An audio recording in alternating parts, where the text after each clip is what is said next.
You know, you confiscate a few $1 billion out of private bank accounts and you print a couple $1 trillion, and all of a sudden, you know what happens? People start to worry. So out of this worry, we have something called the Bitcoin.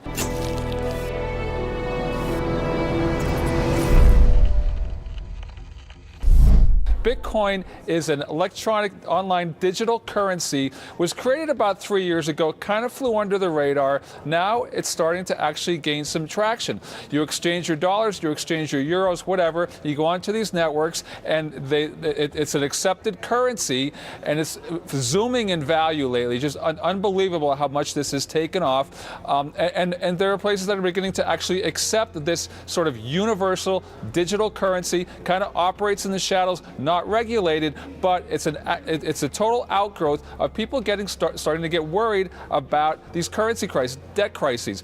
Where are these things accepted? Still not a lot of places. I checked out online, not a lot of websites that you would recognize, but the places are kind of novelty clothing, gaming sites, yeah, wait for it, porn, some of those places. But, you know, there are a lot of drawbacks, there are a lot of fears that I'm sure that our guests are going to talk about, but this tells you how really insecure people are in this age of debt and currency crises and all the other things that we have going on in the world. First, I have to give Bitcoin creators credit. At least they know enough not to trust fiat money that's controlled by our government. But they're trying to reinvent the wheel, and they've come up with a flat tire. We already have a perfect, real form of money, and it's called gold. Money has to have 4 elements. It has to be very rare, indestructible, divisible without losing its purchasing power, and cannot be increased by fiat. And Bitcoins fail on the first 2. They are not rare, and they are very much destructible. Had PayPal invented Bitcoin, we'd all be heralding it as the most important financial revolution since the internet, since the credit card, perhaps. And I guess I would say, as for those first 2 points, as to it being destructible and rare, I guess I don't know if I agree with that. I mean, gold is only rare because it's physically scarce, but right. Bitcoin is rare because it counts on the scarcity of CPU time. And so, likewise, as to destructibility, I think that's also sort of in question. What are the chances of someone coming up with a counterfeit Bitcoin, and they present that to an end user, and they're accepting this phony Bitcoin?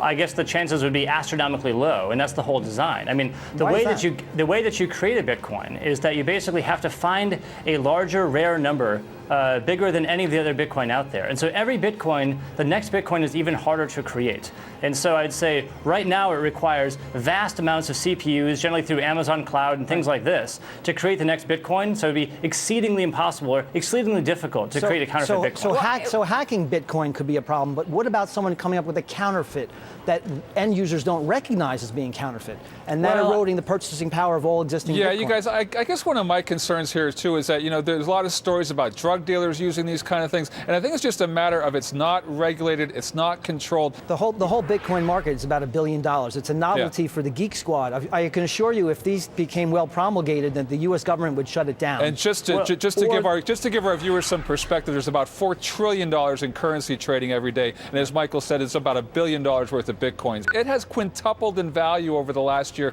Just since the Cyprus thing came up, it's up over 20%. Over the last month, or about a couple months, it's up over 40%. So it's actually getting some visibility out there. Again, you can go online and go to places where Bitcoins are accepted, and there are dozens of places, no websites that you would actually, that you know, if I said them, oh yeah, I know that, but it's just going to be very interesting to see just how much this catches on. It just sounds so silly, but maybe it's not. David, how much of your wealth will you place in Bitcoins? What percentage would you? I guess I believe that for any sort of a highly diversified portfolio, something like Bitcoin is going to play an increasing role. But it could be wiped out in a nano. If it is widely promulgated, and the exponential increase of someone trying to hack it, because there'll be many more people trying to hack it, goes up. Well, I guess you're assuming that merely that because you can theorize the possibility that's going to happen, I would say. Your purchasing power can be wiped out in a nanosecond, and that's why it would never be widely accepted in this country. I hear you say that, but that doesn't make it true. And I think that there are people who spend a lot of time on this that might know this topic maybe a bit more and who would believe in it.